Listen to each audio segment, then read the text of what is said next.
انا من الناس اللي بحاول اصحى بدري على طول، عشان سمعت معلومة ان الواحد لازم يصحى بدري عشان يبدأ ان هو يكون مركز. الصحيان بدري ليه فوائد كتيرة جدا، بس انا بجرب مرة واتنين وتلاتة ومش قادرة ان انا اصحى بدري. فاكتشفت حاجة جاية النهاردة اقول لكم عليها.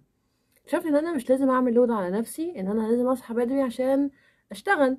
لا، انا ممكن اشتغل في اي وقت انا آه يعني حاسه ان انا مركزه دلوقتي. حاسه دلوقتي لو انا قعدت اذاكر او قعدت اشتغل او اعمل اي حاجه هبقى مركزه، بس الموضوع خلص. فانت لو مركز بالليل ابدا اشتغل بالليل، لو انت مركز الصبح فابدا اشتغل. ما نعملش لود على نفسنا يا جماعه، عشان في ناس ما بتعرفش تصحى بدري. ولو صحيت بدري بيبقى عندي اولويات، او ببقى مشتته. مش اول حاجه ان انا هعملها ان انا هقعد اذاكر او ان انا اقعد اشتغل، لا هتلاقيني بعمل حاجات تانية في البيت. بس كده هو. مع السلامه.